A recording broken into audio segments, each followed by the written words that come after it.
Natulog ka ba talaga ng maaga? Nakikipagduo ka na naman kay Celine. Natulog? Sabi ko matutulog ako ah. Eh bakit nakita kitang online? Nabuksan ko lang yun kasi nagising ako tapos pinatay ko na din. Sabihin mo na yung totoo, may something sa inyo ni Celine no? Best friend ko nga lang si Celine. Pwede ka naman mag-best friend ng lalaki ah, bakit kailangan babae pa? Darling, alam mong kababata ko si Celine. Hindi pwedeng ganun-ganun na lang yung pinagsamahan namin. Pwede namang ako na lang best friend mo ah. Best friend din naman kita at girlfriend. Ikaw mahal ko. Babe, baka hindi na ako makadaan sa bahay niyo mamaya. Bakit? Si Celine kasi, kailangan isugod sa ospital. Na naman? Bakit daw? Nakalmot ng pusa nila. Wala bang ibang pwedeng maghatid sa kanya? Wala. Nasa trabaho pa si Tito Dad at nasa school naman si Kuya. Pinakausapan ako ni Tita Mami. Sige.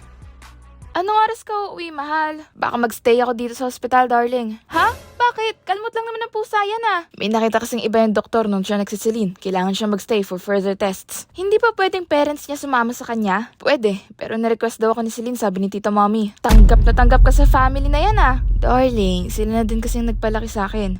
Tulad ng sabi ko sa'yo, para ko na silang pangalawang pamilya. At si Celine, kapatid ko. Ay, gusto mo samahan kita? Dala na din kita ng pamalit mo. Wag na, mabala ka pa. Thank you, darling. Na-appreciate kita. Sobra. Thank you din sa pinadala mong bouquet. Of course. Nga pala, hindi ba magpapa-nails ka? Kailan mabalak?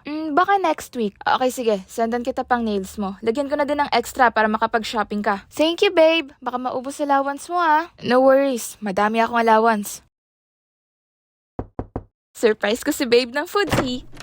Oh, Cheska, anong ginagawa mo dito? Surprise ko po si Zion. Umalis, nag-mall kasama si Celine. Po? Sabi niya, gusto mo tawagan ko? Sige po. Bakit ma? Nasaan ka anak? Pauwi na po. Ang daming pinamili ni Celine, pati po kayo binila namin. Ay, thank you. Andito pala si Cheska, nahanap ka. Po? Anong ginagawa niya dyan? Anong sinabi niya ma? Huwag mong pauwiin ma ha? Sige.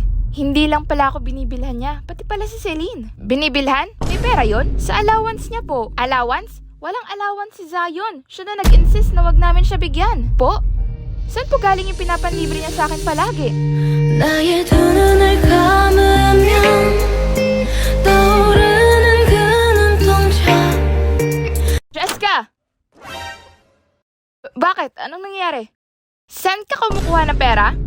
Saan ka kumukuha ng sinesend mo sa akin? Anak, may ginagawa ka bang illegal? Naku, Zion, sinasabi ko sa'yo. Hindi, wala po ma. Saan galing? Masagot lahat ng tinatanong. Ba't di mo masagot lahat ng tinatanong? Ba't di mo masagot lahat ng tinatanong? Ba't di mo masagot? Ba't di mo masagot? Celine? Ano? Sa'yo galing yung pang-date namin? Pang-date? Binibigyan mo ng allowance si Zion? Allowance? Ikaw si Celine? Yes. Ano na mga pinagsasabi nyo? Ang laki ng utang ni Zion sa akin. Akala ko may gusto si Zion sa akin dahil sabi niya magpapakasal kami nung bata kami. At pinapakalig niya ako hanggang ngayon. And then I found out kahapon na may girlfriend siya, which is you. Yes, me. So pumunta kami sa attorney ko today at pumirma sa kasunduan na kapag hindi niya ako binayaran, makukulong siya. Celine, wag naman. Babayaran niya yon, sasabihan ko. Pinangbayad niya po yung bahay niyo, tita. Anak ng Zion! Lahat ng tinatanong. Ba't di mo masagot lahat ng tinatanong? Ba't di mo masagot lahat ng tinatanong? Ba't Celine, sa'yo na siya. No thanks. di mo masagot? Ba't di mo masagot? Hindi na ako makakapag-aral. Wala na akong pambayad ng tuition. Ano? Hindi sila pumayag na promissory, babe. Hindi na daw pwede kapag may balance pa eh. Hindi, mag-aaral ka. Sabay tayo magtatapos. Okay lang, mahal. Kahit mauna ka na muna sa akin. Hindi, gagawan ko to ng paraan. Pre, baka pwede pumasok sa cafe nyo. Nako, pre, may nakuha na nung 1 linggo lang. Sayang, dapat nagsabi ka kagad. Uncle, baka naman pwede magtrabaho sa shop nyo. Nako, Shane, pasensya ka na. Pero hindi mo na namin kayang kumuha ng bagong mekaniko ngayon. Mahina ang kita. Okay lang po, Uncle. Salamat po. Graham Balls, 5 pesos na lang. Pabili, may iba pa dyan? Meron. May fish crackers, may gummy worms, marami dyan. Anong gusto nyo? 3 ang fish crackers. 10 gummy worms. 2 Graham Balls nga. Oh, pre, kahit anong trabaho, basta hindi illegal, go na ako dyan. Sige, rekomenda kita. Anak, kailangan mo ng pera? Yes, ma'am. Para saan? Para po kay Kara. Hindi po kasi siya makapag-aral hanggang hindi siya nakakabayad ng tuition. Mahal na mahal mo talaga si Kara, no? Opo, ma. Gusto ko sana na sabay kami makatapos. Dapat sinabi mo na lang sa akin. Bibigyan naman kita. Huwag, ma. Gusto ko po siyang paghirapan. Para po kay Kara to eh. Ayoko naman pong iasa sa inyo. Hay, naku kang bata ka. Ang swerte talaga ni Kara sa'yo. Sa Ortigas tayo, ma'am? Opo, kuya. Kahit sa pangalawang kanto lang. Okidoki. Buti na lang may isang nag-resign. Ikaw kagad sinabi ko kay TL. Salamat, pre, ha? Utang na loob ko sa'yo to. Sus, wala yun. Kapatid kita sa ibang nanay, no? Sige, ako nagagawa at magpapaprint. Bayaran mo na lang ako 1K. Grabe naman sa 1K, 900 lang yan eh. Syempre, labor pay ko. Sige na, sige na. Yan! Lakas ko talaga sa'yo. O, eto mga wala sa bahay. Sige po, Nay. Ako nang bahala dito. Ang sipag mo talagang bata ka. Eto, 500 para sa iyo. 20,000. Yes! Sakto na to, pambayad ni Kara sa tuition. Surprise ko si Mahal. Wait! Ay, nasan si Kara? Nasa CR lang. Sige, hintayin ko na lang dito sa salas. By the way, sino ka? Ano? Pinsan ko yan, Shane. Anong ginagawa mo dito? Nag-message ka ba? Napupunta ka? Gusto sana kitang i-surprise. May pambayad na tayo sa tuition mo. Makakapagtapos ka na. Talaga? OMG, thank you, Mahal. Huwag kang mag-alala, Mahal. Gagawin ko lahat para sa'yo. Graduate na tayo, Mahal. Thank you, Mahal. Hindi to mangyayari kung hindi dahil sa'yo. Pero, Shane, may kailangan akong sabihin sa'yo. Ano yun? Buntis ako. Ano? Hindi ikaw ang ama. Hindi talaga! Naghihintay tayo ng kasal, di ba? Sorry, Shane. Bunso, ang tamad-tamad mo na. Puro ka ng cellphone. Kailan ka pa sisipag, ha? Matamad kami. Di kami masipag. Hindi kami kagaya mo. Yun yung nagsiseparate sa ating dalawa. Kaya kung masipag ka, wag mo kong kausapin. Don't you even dare to talk to me, ma? Hindi tayo parehas. Nagpapakatamid kami dito, okay?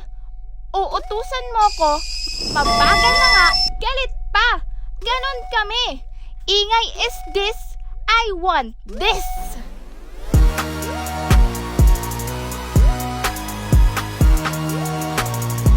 Oy, what do you mean kami? We're not part of this, ma. Anong sinabi mo? Claire Leonor Cyril Villafuerte? Full name. Joke lang po. Ano pong gusto niyong gawin ko? Ako na po maghugas. Ako na din po magwawalis. Mamamalingkin na din po ako. Linisin ko na din po CR.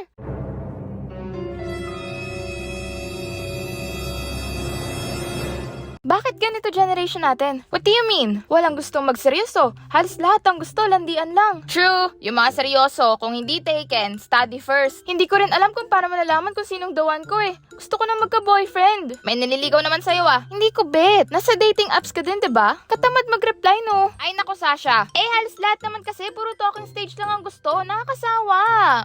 Alam ko na. Ano? Signs! Signs? Hingi tayo ng signs at kung sino makakatupad nun, siya ang dawan mo. Game? Game! Pili ka ng number from 1 to 5. 1! Since I'm looking for the 1. Ang corny ng kaibigan mo. Kung sinong unang lalaki na papasok sa pinto, siya na ang dawan mo.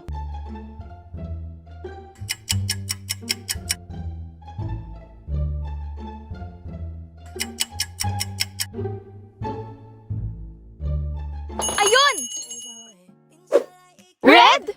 Girls, andito pala kayo. Libre niyo ba ako? Ew! Ang kapal ng mukha. You know it's a privilege na ilibre ang isang red. Kayo din. Talaga?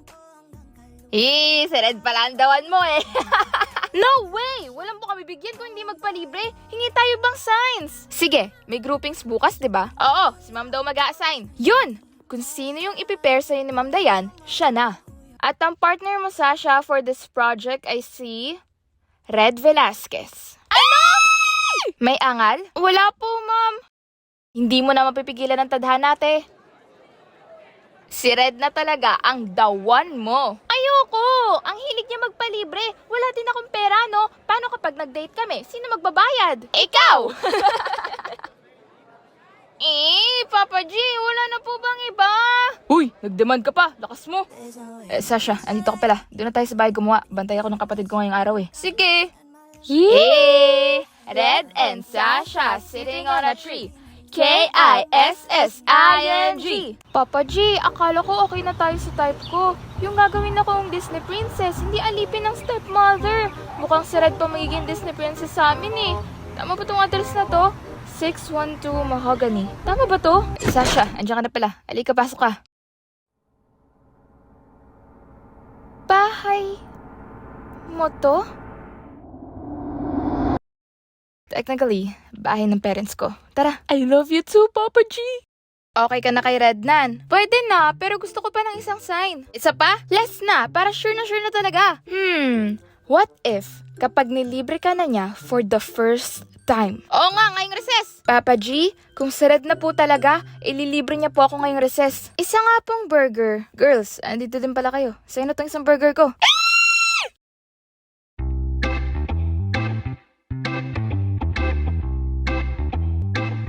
Thank you. Buy one, take one kasi yan. Absent girlfriend ko kaya sobra ako ng isa. Girlfriend? Yup, si Cassandra, yung student council president natin. Girlfriend ko kaya nun after graduation. Excited na. Girlfriend ko kaya. Sasha? Nakita mo patitigan namin kanina? Oo, sabi ko sa'yo, gusto ka din niya eh. Hindi naman siya umaamin. Ikaw na kasi umamin. Malay mo, hinihintay ka lang niya. Kinakabahan ako. Go mo na yan, Mi. Halata namang gusto niyo isa't isa. Tinutulungan niya nga ako palagi sa schoolworks. O, diba? Go na, te. Magkaka-boyfriend ka na. Anak niyo ako, ha? Daniel, laro tayo. Sige. Tanungan tayo. Salitan ng questions. Sige. Bato, pick. Sinong mauuna? Sige. Bato, pick. Una ako. Anong ideal girl mo? Sweet. Responsable. Jolly. Talaga? Ako yun ikaw naman. Crush mo ba ako? Ha? Bakit mo natanong? Wala lang. May nagsabi lang, pero di ako sigurado if totoo. Totoo! What if meron nga? Magkakajawa na ako!